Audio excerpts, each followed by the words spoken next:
वैसे तो मैं सोच रहा था ये लीला कब सुनाऊं, पर अभी एक जगह से कड़ी मिल रही है तो सुना देते हैं। तो कंचन वन में सीता जी का सबसे प्रिय जो उत्सव है, सबसे प्रिय जो मतलब कहें तो केली है, वो है झूला की। हिंडोला झूलवे में हमारी सिया जी को बहुत सुख मिला है, और यही हमारी श्री जी को है, श्री जी को भी बहुत सुख मिला है। हमारी प्रिया जो खूब भाव से हिंडोला झूले। एक दिन कंचन वन में सब सखीन ने खूब सुंदर झूला को निर्माण कियो। हमारे ब्रज में हिंडोला कहते हैं, हिंडोला को निर्माण कियो। और कैसे कैसे, कोई रत्न के बनाए हैं, कोई पुष्पन के बनाए हैं, कोई लता पत्रन के बनाए हैं। कभी कभी ऐसे तटीय स्थान में जाए कि आप देखोगे तो कभी कभी वृक्ष की एक ही डाल ऐसी जा रही है, वो अपने आप ही झूला बनो भयो है वासे, ऐसे सुंदर सुंदर। ये सब वृंदावन के वृक्ष जो हैं, ये सब सखीन के ही अनुचर हैं। कभी कभी प्रियालाल जी के लिए अपने आप ही सघन वन ऐसे कुंज बना दें कि यहां में कभी श्याम सुंदर आए और लीला करें। तो चंद्रकला आदि सब सखीन ने, हमारी श्री चंद्रकला जी जो कि जिनके स्वरूप ही श्री अग्रदास जी महाराज हैं। महाराज जी कल कह रहे हैं ना, श्री अग्रदास जी का चरित्र तो आप सबने लीला में देखा, पर वे किनके स्वरूप हैं? चंद्रकला जी, उनकी योग्यताएं देखिए आप, वो क्यों इतनी प्रिय हैं सिया जी को। तो एक सुंदर झूला बनो है और सब सहचरी गण सिया जी को लेकर के निकुंज में गए हैं, कंचन वन में। और कंचन वन में जैसे ही पहुंची, सिया जी ने जैसे ही झूला देखो, आपको जो भायो 3-4 प्रकार के झूला तैयार किए हैं, एक झूला बहुत सुंदर लगो, आप जाए के वापे विराज गए। सब सहचरियां प्रेम से श्री सिया जी को झूला झुला रही हैं।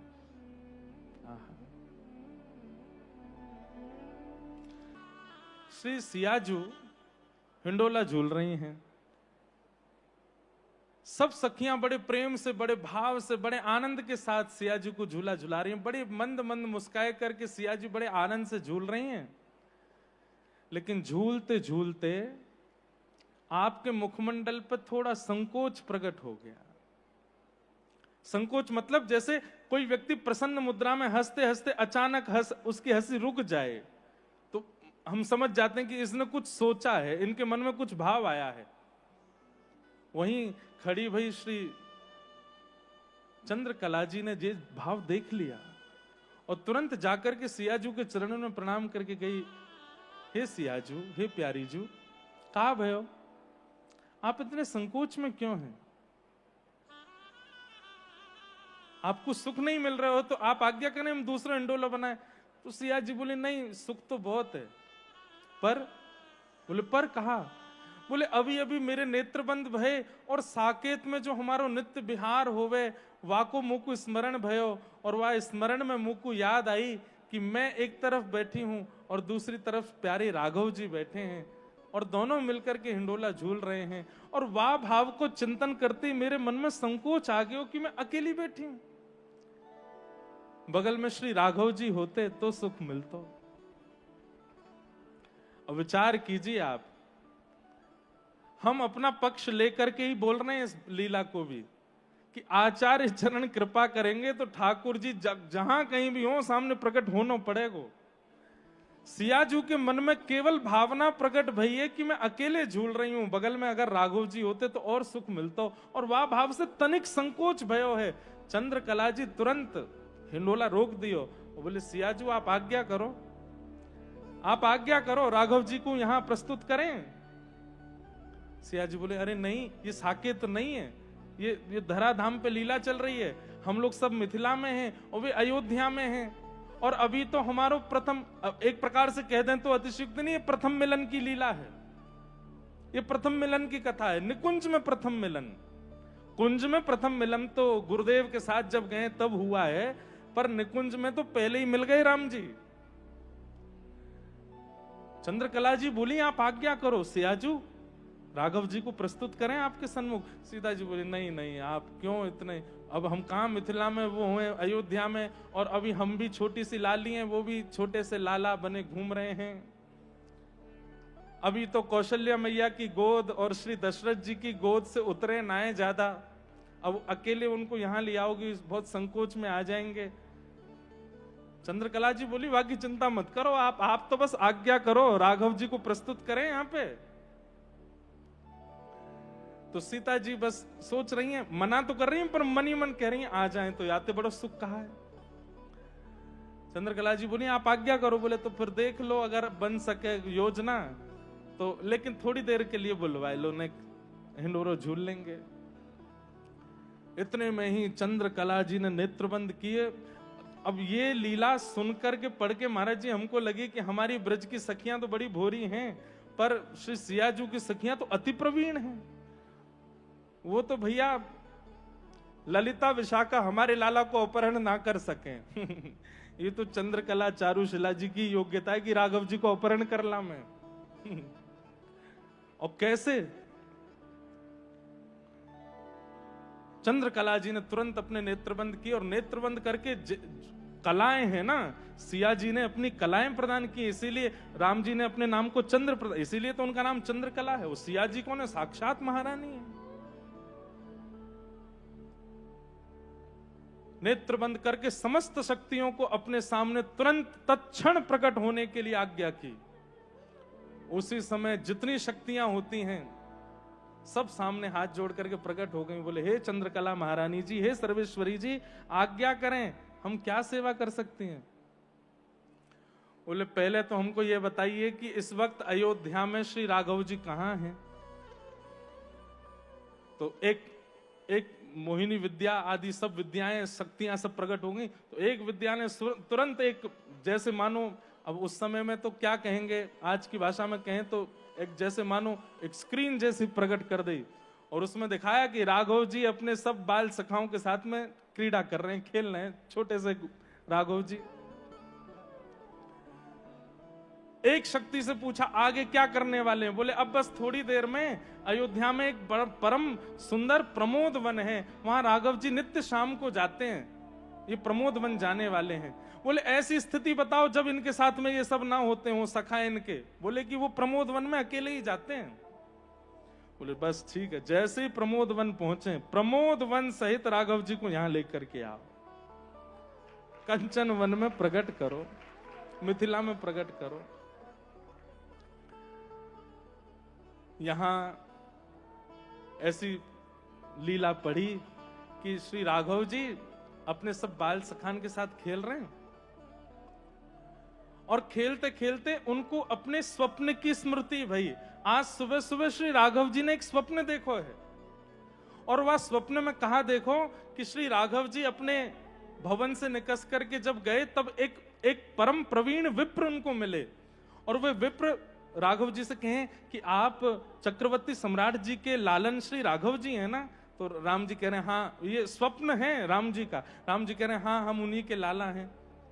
बोले हम ज्योतिषाचार्य हैं, हाथ देखना जानते हैं, सब कुछ हमको पता है, आपकी आज्ञा हो तो हम आपका हाथ देख के सब बताएं। राम जी ने नेक अपनो हाथ आगे कियो। अब मन में तो हमारे भाव आया कि क्यों दिखवा रहे हैं राम जी हाथ। तो क्योंकि वो आगामी युग में कृष्ण भी तो बनने वाले हैं, तो उनको ये सब भाव बड़े प्रिय लगते हैं। मानो ज्योतिषाचार्य जी को हाथ दिखवा करके ज्योतिषाचार्य जी बोल रहे हैं कि आप तो नारायण के समान हैं, आप तो साक्षात ऐसे हैं, आप तो कपिल भगवान के समान बुद्धिमान हैं, आप तो ऐसे सब भाव प्रस्तुत करते चले गए। श्री राघव जी महाराज बस बैठे हैं। इतने में ही जो विप्रदेव हैं उन्होंने राघव जी के नेत्रों में देखा। बोले और कुछ जानना है। तो राम जी बोले ब्याह की बताए दो ने, ब्याह आदि को कहा योग है। तो विप्रदेव बड़े प्रसन्न हो गए, राम जी के छोटे छोटे मुख से बड़े संकोच के साथ पूछ रहे हैं। तब कह रहे हैं कि बोले महाराज आपके गुरु, आपके यहां श्री विश्वामित्र जी का आगमन होगा और उनके साथ आप वन में जाएंगे, बड़े बड़े राक्षसों का वध करेंगे, तभी आपको मिथिला के राजा जनक जी का आमंत्रण आएगा और आप वहां जाएंगे और वहां पर आपको एक धनुष दिखेगा। वहां पर एक योजना बनेगी जिसमें आपको धनुष भंजन करना पड़ेगा और उसके बाद मिथिलेश कुमारी सियाजू के साथ आपका ब्याह होगा। मिथिलेश कुमारी सिया जी को नाम सुनते ही राम जी के रोम रोम पुलकित है गए। लेकिन ये मिथिलेश कुमारी जो सिया जी है ना, राम जी बोले हाँ, इनसे प्रथम मिलन आज ही आपका होने वाला है, आज ही आप इनके सन्मुख जाएंगे। ये बात सुनते ही राम जी के नेत्र खुल गए, स्वप्न टूट गए। अब राम जी बार बार सो रहे हैं कि आगे कहा भयो, कैसे मिलेंगे बताओ तो सही। तो सुबह से आज राम जी कछु भी करें, अपने नित्योपचार कर रहे हैं, संध्या वंदन कर रहे हैं, स्नान आदि करके बाल भोग कर रहे हैं, तो करते करते बीच में रुक जाए हमें, बोले स्वप्न पूरा नहीं भयो, ब्राह्मण देवता ने मिथिला में हमारी सियाजी से भेंट कराई नहीं। आज आप बालकन के साथ खेलते खेलते शाम को जैसे ही प्रमोद वन में पहुंचे और प्रमोद वन में जाकर के आप घूम रहे हैं, यहां चंद्रकला जी ने सब शक्तियों को भेजा है, जाओ जाकर के प्रमोद वन सहित राम जी को लेकर के आओ। हाँ, सब शक्तियां आई और महाराज प्रमोद वन सहित श्री राघव जी मिथिला पहुंच गए। राम जी तो बस एक वन के नीचे बैठे थे, चिंतन कर रहे थे, स्वप्न में आगे क्या हुआ इसका चिंतन करने का प्रयास कर रहे थे। इतने में ही नेत्र खुले, नेत्र खोल करके देखा तो आहा, श्री चंद्रकला जी सामने खड़ी हैं हाथ जोड़ करके। सुंदर नेत्र हैं, सुंदर कपोल हैं, सुंदर अलकावली हैं, सुंदर संपूर्ण श्री विग्रह है। देख करके एक बार तो राम जी को थोड़ी देर को लगा कि कहीं यही तो मिथिलेश नंदिनी, मिथिलेश कुमारी नहीं है। और हमने बताया अभी कि श्री चंद्रकला जी और श्री जानकी जी, अगर वे दोनों एक साथ सामने आ जाएं तो अगर कोई अपरिचित हो तो पहचान ही नहीं पाएगा कि इनमें सिया जी कौन है। राम जी भी थोड़ी देर के लिए स्तब्ध हुए, लेकिन थोड़ी देर बाद अंतर पता चल गया और राम जी पूछने लगे, आप कौन हैं? हमने अयोध्या में प्रमोद वन में पहले आपको तो कभी देखा नहीं। वैसे तो हम किसी को देखते नहीं, पर हमको अनुभव हो जाता है, वेश वर्ण और वस्त्र से पता चल जाता है कि अयोध्या के हैं कि नहीं। और आपके वेश वर्ण आदि से आप अयोध्या की लग नहीं रही हैं हमको। आप कौन हैं? तो चंद्रकला जी कमर पे हाथ धर के बोली, ये बात आपको पूछनी चाहिए कि हमको पूछनी चाहिए? आप कौन हो हमारे यहां पर? राम जी बोले, अरे आप हमसे पूछ रही हो हम कौन है?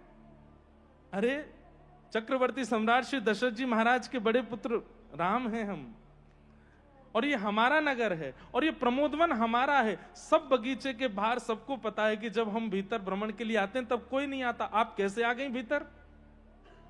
चंद्रकला जी बोली, सुनिए चक्रवर्ती सम्राट जी के पुत्र, ये प्रमोदवन नहीं है, ये हमारी मिथिला का कंचन वन है। मिथिला का कंचन वन नाम सुनते ही राम जी तो इधर उधर देखने लगे, बोले कैसे कह रही हो कंचन वन? बोले और नहीं तो ये हमारी मिथिला का कंचन वन है। आप यहां कैसे घूम रहे हैं? और अभी आपने कहा कि आप चक्रवर्ती सम्राट के पुत्र हैं, तो आपके साथ में सैनिक आने चाहिए थे, पूर्व पत्र आना चाहिए था कि कोई सम्राट के पुत्र हमारे नगर में आ रहे हैं। बिन बताए, बिन किसी जानकारी के आप हमारे नगर में आ कैसे गए? चंद्रकला जी थोड़ी खेल रही है राम जी के साथ। तो जहां लीला वर्णित थी वहां पर भाव आया कि राम जी बोले, नहीं नहीं ये प्रमोद वन है, देखो ये हमारा सरोवर है, ये देखो ये वृक्ष हमने लगाया, आदि आदि सब। बोले नहीं, बाहर निकल के देखो। जैसे ही बाहर निकल के देखा तो वो तो मिथिला नगरी, जहां भवन थे वहां भवन नहीं है, जैसे लोग चलते फिरते उठते बैठते वैसे लोग नहीं है, सब कुछ परिवर्तित हो गया। और श्री राम जी थोड़े से संकोच में आ गए और नेत्र हल्के हल्के सजल हो गए, और सजल नेत्रों से हाथ जोड़ करके श्री चंद्रकला जी से कह रहे हैं, अरे देवी आपके पांव पूजे, ये बताइए हमारी अयोध्या नगरी कहाँ है, हमारी कौशल्या मैया कहाँ है, हमारे दशरथ जी कहाँ हैं? तब जब संकोच में आ गए, राम जी छोटे लालाई हैं, जब नेत्रों में अश्रुबिंद देखे तभी चंद्रकला जी बोली, अब तो बहुत हो गया भाई, इससे ज्यादा ये सहन नहीं कर पाएंगे। वैसे हम अगर होते तो हम चंद्रकला जी से कहते, एक बार हमारे कन्हैया से और मिल जाओ। अगर ऐसी लीला चंद्रकला जी हमारे लाला के संग करती हैं तो महाराज फिर लाला भी चंद्रकला जी को आनंद करा देते। ही तो राम जी हैं, सीधे सामने बो रहे हैं बेचारे। आज जोड़ के कह रहे हैं हमारी कौशल्या मैया कहाँ है, हमारे दशरथ पिताजी कहाँ हैं, हमारी हमारी हमारी अयोध्या नगरी कहाँ है। जैसे ही थोड़े अश्रु बिंद देखे, चंद्रकला जी समझ गई, अरे अरे ये तो बड़े भावुक हो जाएंगे और सिया जी बड़ी नाराज हो जाएंगी, जब नेक भी संकोच है क्यों। तुरंत चरणों में प्रणाम क्यों, हे राघवेंद्र सरकार, अब आप कुंज से निकुंज में आ गए हैं, चलो आपकी कोई प्रतीक्षा कर रहे हैं, आपको दर्शन कराऊं। और श्री राघव जी चंद्रकला जी के हाथ पकड़ करके जा रहे हैं, और तभी प्रमोद वन से आप उनको कंचन वन में लेकर के गए। और जैसे ही कंचन वन में प्रवेश किया, सुंदर हिंडोले पर सब सखियां चारों ओर खड़ी हैं, और बिल्कुल नीचे नजर मानो प्रतीक्षात्मक भाव से हमारी प्राण प्रिया श्री सियाजू बैठी हैं। और जैसे सिया जी के मुखमंडल का दर्शन किया है, राम जी ने तुरंत अपने आंसू पोंछ लिए, कहीं इनको नहीं दिख जाए कि माता जी पिताजी की याद आ रही है। सब सहचरी ने स्वागत किया। चंद्रकला जी ने जाके कही, हे प्राण वल्लभे, देखिए साक्षात राघव जी पधारे हैं। सियाजू ने जैसे ही देखो है, यहां से सियाजू देख रही हूं, वहां से श्री राघव जी देख रहे हैं, और ये यहाँ हमारे अयोध्या के रसिकाचार्यों के द्वारा श्री राम जी को सिया जी से प्रथम मिलन भयो, पहली बार देख रहे हैं। और देख करके स्थिति ऐसी है कि राघव जी के भी नेत्र सजल हो रहे हैं सिया जी को देख करके, और सियाजू के भी नेत्र सजल हो रहे हैं राघव जी को देख के, और ये दोनों एक दूसरे को सजल नेत्रन से देख रहे हैं। इन दोनों को देख के सब सहचरियां, सबके नेत्र सजल हो रहे हैं। छोटे से राघव जी हैं, छोटी सी सिया जी हैं, चंद्रकला जी लेकर के गई हैं। और अभी तक तो कहां गा रहे हैं, हिंडोले झूलत सिय महारानी, अकेली झूल रही हैं। लेकिन अब क्या गा रहे हैं, आहा,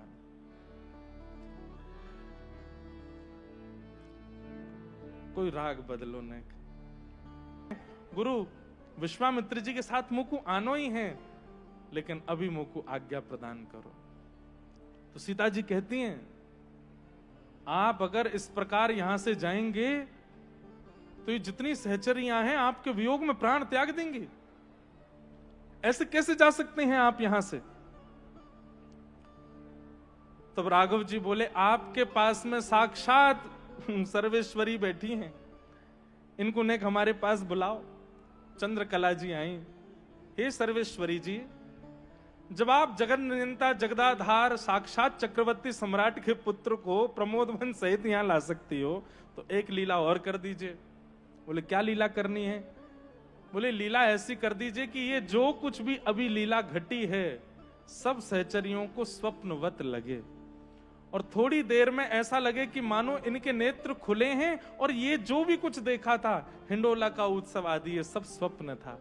चंद्रकला जी तो थोड़ी सी रुष्ट हो गए, ऐसे क्यों करना है, आप कहीं नहीं जाएंगे, अब आप यहीं रहेंगे, सदा हमारी सिया जी के पास ही रहेंगे। तब राम जी राघव जी बोले कि हमको थोड़ी लीला भी करनी है और मर्यादा को भी ध्यान रखना है, आप बिल्कुल निश्चिंत है जाओ, सिया जी की बिल्कुल चिंता मत करो, द्वापर में ये किशोरी जी बन के आएंगी, ये धक्का दे दे के भेजे करेंगी, जाओ, हम तब भी नहीं जाएंगे, हम इन्हीं के पास ही बैठे रहे करेंगे, लेकिन अभी हमको थोड़ी मर्यादा को ध्यान रखना है। चंद्रकला जी अति प्रवीण हैं, जो आज्ञा। सिया जी ने भी, अच्छा जब तक सीता जी नहीं कहे तब तक कैसे, सिया जी ने भी कह दी, बोले हाँ राघव जी जो कह रहे हैं वो कर दीजिए। चंद्रकला जी बोली ठीक है, स्वप्नवत पूरी लीला होगी, और थोड़ी देर में सहचरियों को ऐसा अनुभव होगा कि मानो जैसे निद्रा से उठी हैं और अभी अभी स्वप्न पूर्ण हुआ है। लीला हो गई। अब राम जी चंद्रकला जी के पीछे पीछे घूम रहे हैं, बोले क्यों, अब प्रमोद वन सहित हमें वापस तो कर आओ। तो चंद्रकला जी भी खूब आनंद कर रही हैं, जल्दी कब आएंगे आप बताओ। तब राम जी ने अपनो एक समय बताई दिया चंद्रकला जी को कि पूरे दिन में हम या समय प्रमोद वन में रहेंगे, आप जब चाहो हमारो वहां से हरण करके ले आए करो। तो जब जब सिया जी के मन में भाव उत्पन्न हो गए, प्रमोद वन में श्री राघव जी जाते हैं और चंद्रकला जी तुरंत लेकर के आती हैं और आकर के तुरंत प्रस्तुत कर देती हैं। बोलो चंद्रकला महारानी जू की। श्री चंद्रकला जी कौन हैं? यही श्री अग्रदेवाचार्य जी महाराज हैं, जिनके पीठ पर आप बैठे हो, जिनके स्थान पर आप बैठे हो। भैया बड़ी रहस्यमयी कथाएं हैं इनकी, बड़े आनंदमयी कथाएं हैं इनकी। राघव जी प्रमोद वन में पहुंचे और श्री चंद्रकला जी पुनः उनको अयोध्या पहुंचा करके आई, और श्री राम जी दोबारा गए और जाकर के श्री कौशल्या मैया की गोद में जाके पौड़ गए, लीला करके आए गए। तो इस लीला को सुनाने का एक ही कारण था। ये सहचरियां हम शब्द बोलते हैं, सखियां शब्द बोलते हैं। कल तिवारी जी पूछ रहे थे रात्रि में, महाराज जी आप अली शब्द बोल रहे थे, अली शब्द का अर्थ क्या? मैंने अली मतलब सखी, अली मतलब सहचरी। ये सहचरी सखी अगर वृंदावन और अयोध्या के नाम से बोली जाती हैं तो ये साक्षात आचार्य हैं। इनको आप नथनी वाली, घूंघट वाली, ओढ़नी वाली और नूपुर वाली मत समझियो। ये साक्षात जगत नियंता को भी लेकर के कहीं भी जा सकती है। इनकी यदि शरणागति हो जाए, आचार्य कृपा यदि कर दें, तो ठाकुर जी सब जगह हैं, बस माया का पर्दा हटाना है और वो माया का पर्दा हट जाएगा, जो कुंती जी कह रही हैं। ठाकुर जी का प्राकट्य क्यों होता है? बोले तथा परमहंसानाम मुनीनाम ममलात्मनाम भक्ति योग विधानार्थम कथम पश्येमः स्त्रियः। ठाकुर जी राक्षसों को मारने नहीं आते हैं, ठाकुर जी तो वैष्णव भक्तों के लिए आते हैं। अरे रावण का वध यदि करना है तो राम जी पलक झपक के सोच लें कि हे रावण, ये जो जन्मा है लंका में, इसका वध हो जाए तो वही उनके चिंतन से हो जाएगा। लेकिन सबरी की जो इच्छा है, सबरी जो प्रतीक्षा कर रही है, उस प्रतीक्षा को ठाकुर जी ऐसे पूर्ण नहीं कर सकते। उसके लिए तो वन में जाना पड़ेगा। सीधी बात, दुष्ट दलन ठाकुर जी हैं, पर दुष्टों के संहार के लिए अवतार नहीं लेते हैं ठाकुर जी। ठाकुर जी तो भक्तों पर कृपा करने के लिए अवतार लेते हैं। कंस को मारने के लिए ठाकुर जी श्री कृष्ण बनकर के नहीं आए हैं। ठाकुर जी तो कुब्जा पर कृपा करने के लिए मथुरा गए हैं। ठाकुर जी तो देवकी मैया जो 11 वर्ष 56 दिन से प्रतीक्षा कर रही हैं, उन पर अनुग्रह करने के लिए गए हैं। पर हमारी दृष्टि में, हमारे भाव में प्रधान रूप से राक्षस वध आ जाता है। ऐसा नहीं है। ठाकुर जी राक्षसों के लिए लीला नहीं करते हैं, भक्तों के लिए लीला करते हैं। जामग मेरो गिरधार आवे, जामग मेरो गिरधार आवे, तन मन जो बन वारू,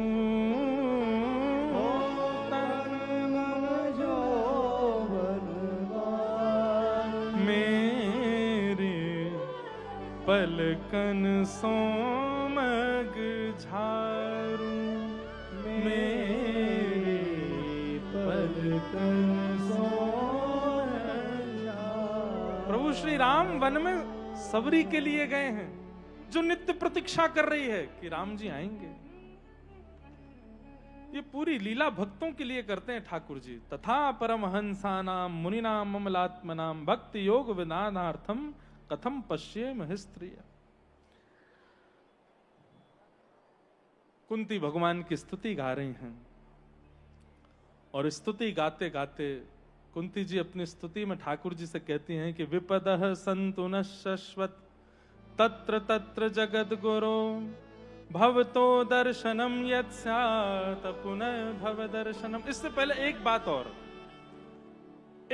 और कह दें। कुंती जी की स्तुति की बहुत सुंदर है।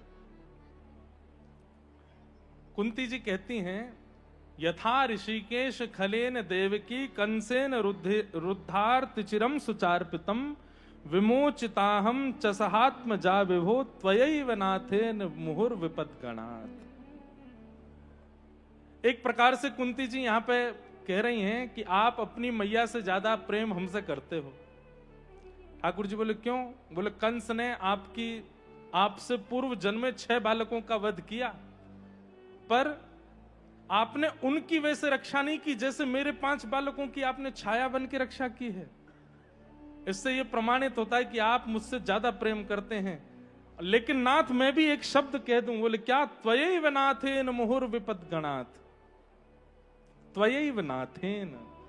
ये एक ऐसा शब्द कुंती जी ने प्रस्तुत किया है जिस शब्द से कुंती अति महान हो गई। क्या? कि केवल आप मेरे हैं और कोई मेरा नहीं। कहते तो हम भी हैं, हम राम जी के राम जी हमारे हैं, कहते तो हम सब हैं, पर राम जी को हमारे कहने के बाद हम सबको हमारा कहते हैं। ये भी हमारे हैं, वो भी हमारे हैं, वो भी हमारे हैं, वो भी हमारे हैं। पर कुंती जी तो अपने पुत्र, अपने परिवार, सबके सामने कह रही हैं कि केवल आप मेरे हो और कोई मेरा नहीं है, केवल आप मेरे हैं। हम कह सकते हैं, ठाकुर जी क्या कहते तो सब हैं, ठाकुर जी आप हमारे हो, पर बगल में खड़ी पत्नी अगर कहे और हम, तुम भी हो, बच्चे कहें हम, आप भी हो। ठाकुर जी कहते हैं प्रेम गली अति सांकरी ताम दो ना समाए। पहले दिन महाराज जी कह के गए थे ना, रमन रीति वाले महाराज जी, कि ठाकुर जी चित्त में आ तो गए और तब तक नहीं जाएंगे जब तक आप नहीं कहोगे। आप कहते नहीं है, आप दूसरे को जब चित्त में लाते हैं, ठाकुर जी कहते हैं अच्छा तो हम चलते हैं भैया, अब तुम पर घर एक ही है, कमरा एक ही है, या तो हमें बैठाओ या उनको बैठाओ। कुंती ने तो स्पष्ट कर दिया, बोले मेरे चित्त में और कोई है ही नहीं नाथ, केवल आप हो। त्वयैव नाथेन मुहुर विपद गणात्। ऐसी कुंती जी ने भगवान की स्तुति गाई। भगवान कुंती जी पर कृपा करके जैसे द्वारिका प्रस्थान करने लगे तो युधिष्ठिर जी रोने लगे। युधिष्ठिर जी की भावना जब ठाकुर जी ने सुनी तो ठाकुर जी बोले अब हम दोबारा गीता कैसे सुनाएं? अब जहां हम नहीं सुना पाए, हम नहीं समझा पाए, वहां हमारे भक्त समझाएंगे। तो ठाकुर जी युधिष्ठिर जी आदि सबको लेकर के रणभूमि में गए, जहां पर भीष्म पितामह बाणों की सैया पर पड़े। और भीष्म पितामह जी पहले तो ठाकुर जी को देख करके मंत्रमुग्ध हो गए, वाह अपनी मृत्यु को मैं अब सफल बनाऊं इनको देख करके। लेकिन तभी पांडवों ने चरणों में प्रणाम किया और श्री भीष्म पितामह ने 5 प्रकार के धर्मों पर विवेचन किया। तत्पश्चात भीष्म पितामह बोले अब तुम लोग सब किनारे हटो, मुझे मेरा काम करने दो। ठाकुर जी सामने आकर के खड़े हो गए। आहा, भीष्म पितामह कह रहे अब खड़े रहिएगा। एक महाराज जी संगीतक एक ठुमरी गाते हैं ना, गोस्वामी तुलसीदास जी महाराज जी ठाकुर जी से निवेदन कर रहे हैं,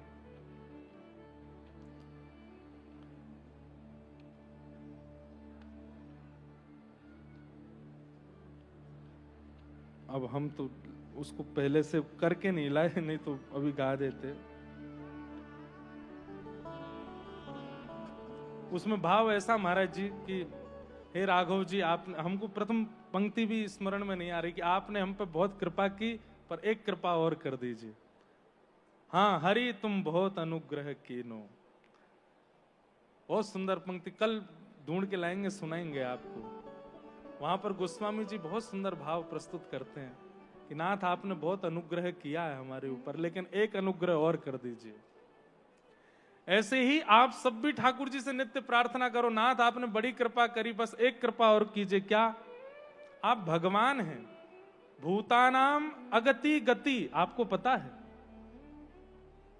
कि हमारी गति कहां है, हमारा अंतिम समय कब है। बस कृपा कर दीजिए नाथ, उस अंतिम काल में आप आ जाइएगा, एक क्षण के लिए हमारे सामने आ जाइएगा। भीष्म पितामह भगवान की स्तुति गा रहे हैं। हम स्तुति गा के और फिर उसके बाद केवल ठाकुर जी का, आज चतुर्थ दिवस है कथा का, तो केवल एक बधाई गा देंगे। बाकी पूरी लीला ठाकुर जी के प्राकट्य का उत्सव कल कथा में मनाएंगे। कल जन्मोत्सव ठाकुर जी का करेंगे।